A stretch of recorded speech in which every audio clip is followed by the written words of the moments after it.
So thank you, Sarah. I think that was a very, very impressive presentation. So next we have Dr. Muddassir Ahmed, who is a founder at Scmdojo.com.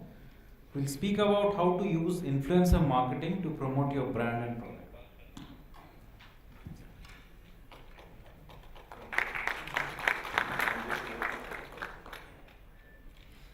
Good evening, folks. How are you? Well, good, thank you. Right. So what I have today is so what is influencer marketing? Why we have influencer marketing? What motivates influencers to start with? I have some real examples to share, and what types of influencers are available in the social media, and how to measure the success. So it's a very brief presentation. It's a very small act to follow after a gigantic Facebook presentation. Probably a good idea as well. Okay. So, so about myself. So I'm an engineer, right? Basically, I ended up doing my studies in Sweden in management and production, and my research was in supply chain. So 15 years, the only thing I've done is supply chain manufacturing. So the question is, you might be thinking, a supply chain guy who never really studied marketing, which I never did, right? And why I'm talking about actually influencer marketing. So I'm not an expert. What I'm here is to merely share my experience and how I basically made to become like an influencer marketing person, and how can I help, how I'm actually helping brands, right? And you can make a judgment at the end. So what happened is in 2015, I was doing part-time research. I did over 8 years in University of Lancaster, and I have a lot of content, and I'm almost a junkie of finding best practices in supply chain. It could be e-commerce, could be materials management, could be sourcing, could be supply development. So I was collecting the content and sharing experience. After finishing the research, I started a blog, that could be a thing in 2015, end of 2015, and I started sharing my experience and a lot of content which I've developed, right? So I, for example, wrote a blog. So a lot of people come and ask me, I have an interview tomorrow, right? As a planner or a buyer, do you have any tips? So I just wrote a blog of 23 interview questions for a supply chain professional, right? And if you Google right now supply chain interview, this should come in top 3, right? So, and I just start sharing that on basically Facebook and LinkedIn, and the traction was amazing. So if you are again from the e-commerce background and you want to search what is the difference between sourcing and purchasing, then you probably should be able to find my blog as well. So I've never spent anything on marketing. I just start sharing my content, and people seem to like it because it's a good mixture of a theory and also a practical experience from a diversified background. So last year, what happened was, I think the few people also wants to join me. There are some experts in the industry, and other people said, we want to come and we want to contribute to your blog. And I think it was a good time to just get out of a personal lane from Muddassirism, and hence the supply chain dojo was born. So SCM is supply chain management. Dojo is a Japanese word which used in taekwondo and karate, is a place of learning and meditation. And this is essentially the essence of Scmdojo is. What we're trying to do here is to want to create a platform with the motto that's supply chain knowledge and solutions for everyone, right? So regardless you're a supply chain person or not, if you want to know about any topic, you should come to our platform, and you should find a useful or a relevant content on it. What we have developed, and most of the tools are free. We call it as self-assessment tools.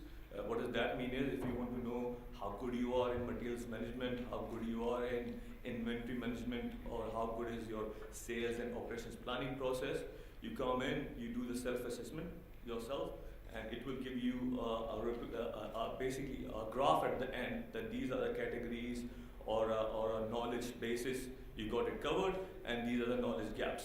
And because of these knowledge gaps, we suggest a content which could be a book, could be a video, could be a guide, could be anything, right? So that's what we're trying to do. So some numbers right now.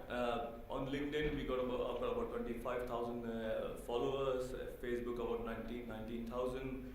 The most engaged audience which I have is about 21,000 email newsletter subscribers. 50% of the traffic which I'm getting is organic, 70,000, 77,000 page views. So it's pretty engaged audience. If I spend more time on it, because I do it only part-time right now, it should grow. So it's some good numbers. Recently, somebody ranked our Scmdojo as number 8 in the world supply chain blog. So that's pretty good. So with that, so what is people influence people, right? That's happening for ages. A suggestion or a recommendation from a trusted friend is probably the best advice. So whenever I want to go for a movie or wants to buy a new mobile, I ask my brother, because he is the best guy who knows about the best movie and the best mobile in the market, right? And I take his advice blindly and I just go and buy. I don't even think. So a trusted referral influences people more than any broadcast message. So that's essentially the message. Again, a nice quote from Mark Zuckerberg, which follows everything we know. So this is a good definition I find recently.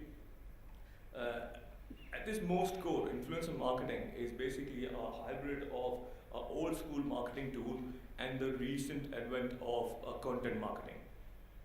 So the main difference is an influencer or influencer is very much linked with the brand, right? So I have a few really good examples to share then how I feel passionate about certain brands and a product and how I promoted them.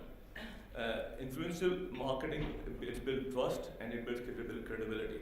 That's the key difference from any other two marketing campaign with influencer marketing, is the building of the trust of the influencer who is actually trying to promote your product.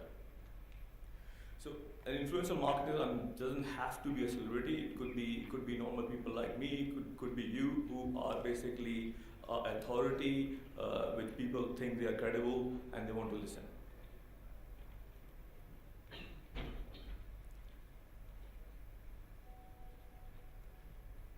So why we do influencer marketing? And again, this is because of the advent of this social media is pretty good.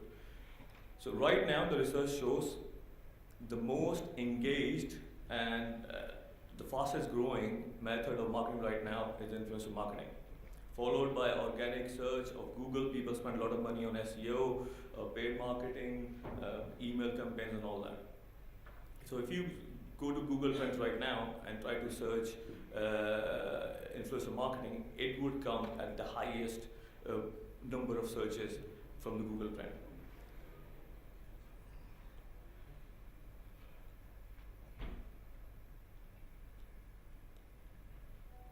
So what are the main motivating factors for any influencer to get involved? So recently, I've got a basically a request to support a team who belongs to automotive parts, and I don't know anything about automotive parts.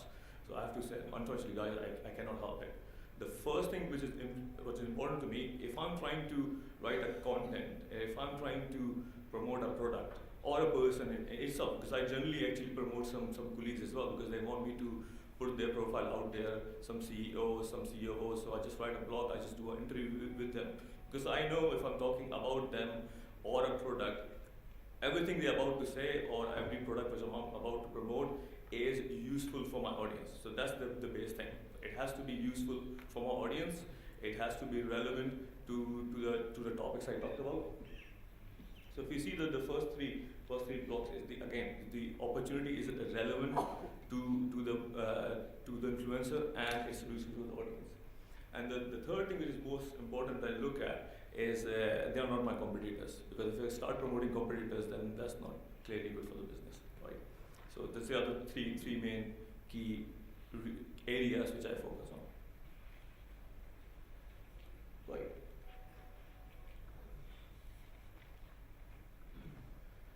So this is the last this winter. I got a random call from a person in Estonia. He said, I'm a CEO of Kronos. I said, Estonia, nobody ever, actually I don't know any Estonian person anyway. And he said, we make pallets, and we make some pallets which have a collars, and it helps people to optimize their space. Oh, can you help us? I said, okay, yeah, that's the topic I can talk about, and that's something that I'm useful for.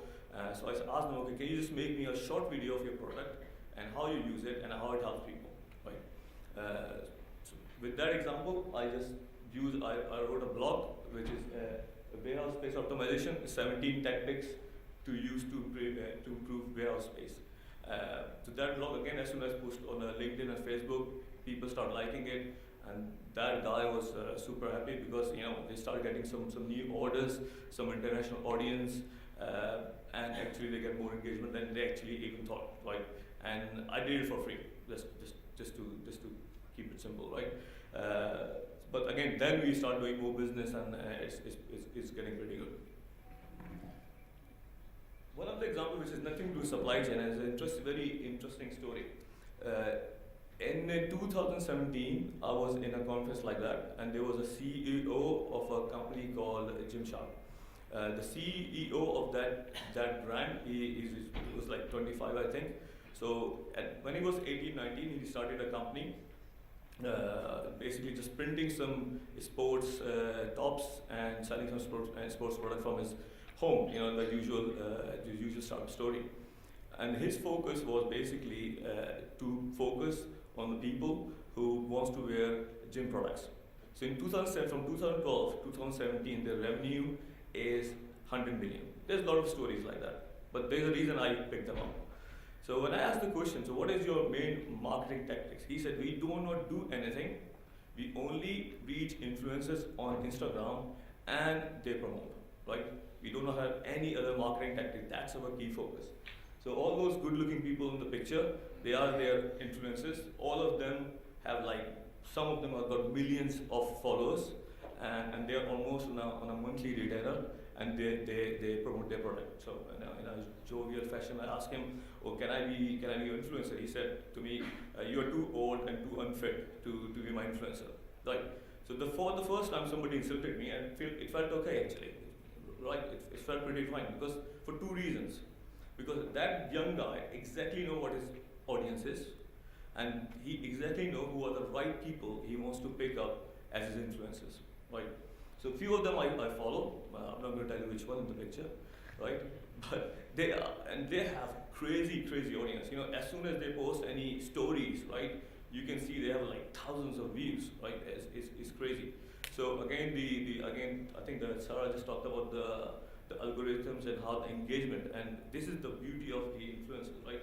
If they post something and the algorithm picks up there's engagement, it goes exponentially pretty fast. And that sort of engagement of clicking the product and the viewership, I personally think, and probably Sarah can correct me, you would not get it from any other tool. That the exponential growth you can get from by people start engaging, start clicking, start commenting, and it goes pretty fast. Again, the third example, which is probably one of the recent examples, and I am working with these folks, and they're pretty cool people actually. So the guy, he did the research in France in machine learning, right? Machine learning, again, one of the, let's call it, sisters of the artificial intelligence. He developed some algorithm which is predominantly he's trying to focus on retail supply, actually retail and e-commerce people. So anybody who wants to know about how to use machine learning forecasting for their retail and e-commerce operation, I would say go and visit them. I think they've got a pretty cool product. They're trying to focus on trying to help the retailers and the e-commerce people. Basically to inventory optimization, which is one of the biggest challenge. If you have the multi-channel e-commerce platform, like you're trying to sell on Facebook, you're trying to sell on Amazon, you're trying to sell from your online store, maybe from the physical store as well. So they have got a very nice product which actually combines all your sales channel and use machine learning to know this product is going up, this product is going down, and use not just the historical trend, which is usual forecasting method. They use a lot of knowledge of searches in and around their product and people, right, to start predicting it, which is pretty cool. So just to help them out, I wrote a blog, 5 reasons why machine learning forecasting is better than traditional forecast. Forecasting is there forever. Forecast is always wrong. I am not saying the forecast or inventory optimization result, what you get from Wikia, are the best. I'm not saying that. What I'm saying is they are better, right? They're better in terms of the more complex supply chain, more complex demand structures, most complex people behavior, right? And they pick up all those nuances which the normal traditional forecasting method would just not pick up.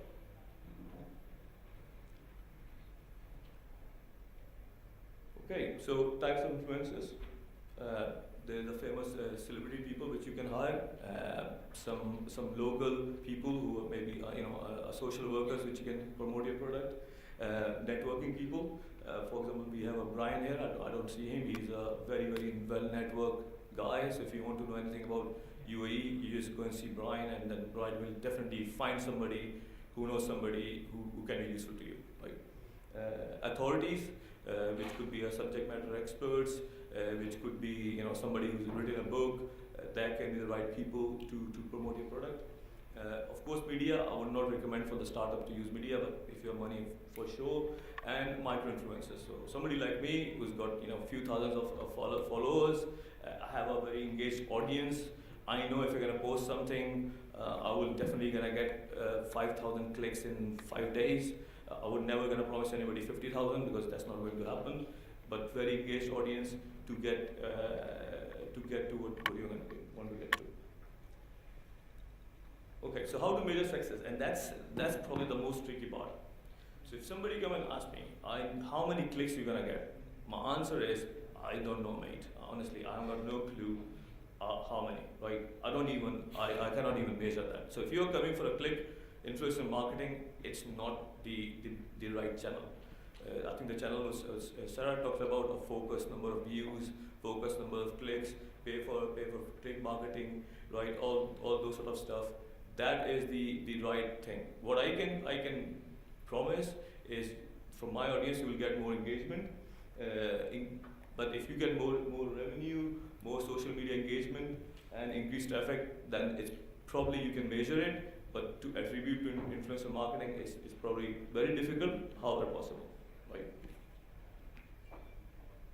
Okay, and that's it. That very simple, nice and sweet. If you have any questions, please ask.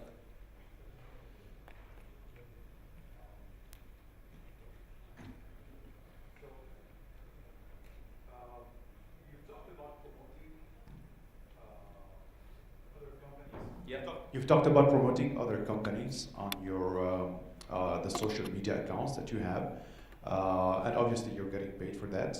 What are the other ways you are monetizing your social media accounts? I don't actually. That's the only way and it's actually one-off. So if I my only way to engage right now is to write a content or produce a video, right? That's the only time when intervention.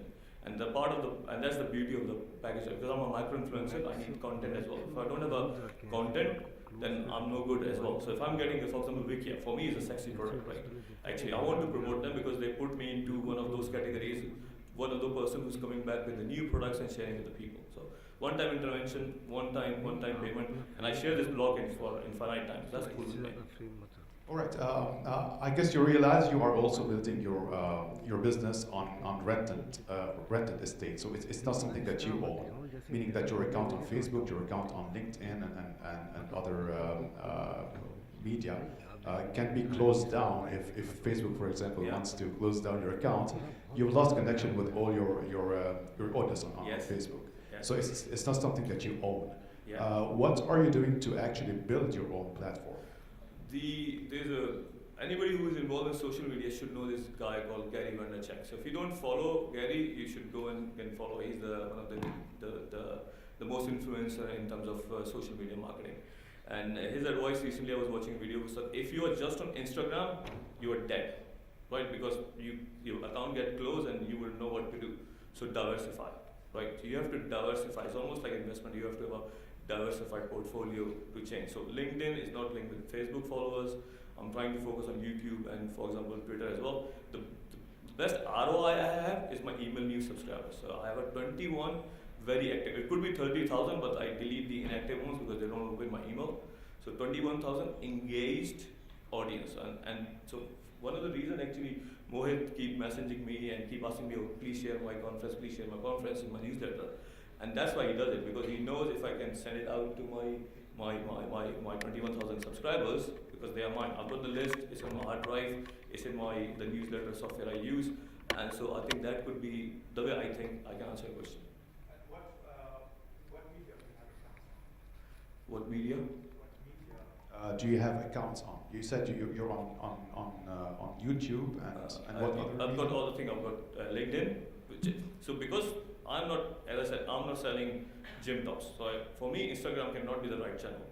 The most engaged social media channel I have is LinkedIn, which is probably boring for most people, but very, very useful for me, right? Because the most of the focused supply chain professionals I get is from LinkedIn.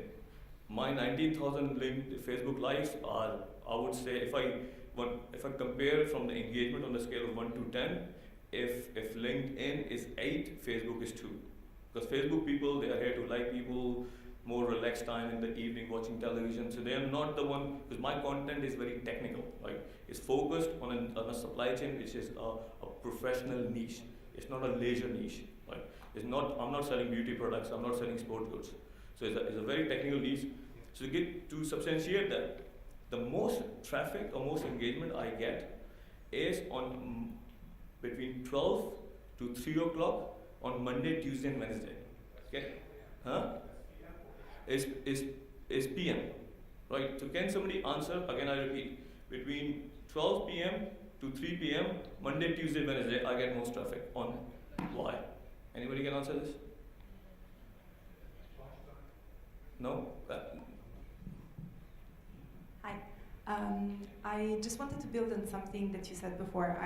First of all, I really appreciate the honesty, because it's not for all the influencers to say that they cannot guarantee results unless there is a proper tracking in place. I wanted to build on that based on experience. There might be ways to track what the impact that your work is. When the companies that partner with you can issue coupon codes or some ways for them to really understand how your activity is specifically impacting part of their business. So this is something that I used previously when I was working with influencers, but also I see now at Facebook, since of course there are a lot of influencers on our platforms, they work with brands this way. So that could be a way for you and also brands to think about how you can track things that are difficult to measure. Thank you very much. Thanks for learning. So to come back to my question, the reason I get between Monday, Tuesday, and Wednesday, between 3 o'clock, between noon and 3 p.m., because mostly people are lunches, they're at work, they have a problem, boss is basically asking them to do something, that you got too much inventory and find me ideas to reduce inventory. And then when they Google, the best ways to reduce inventory, they should find my blog on the first or second day, right? So almost on weekends, which is like the Western weekend, because most of my following is USA and India, Saturday, Sunday is dead. Actually, nobody comes in hardly, and the traffic is almost half. Right? I think that's the reason. Any other questions?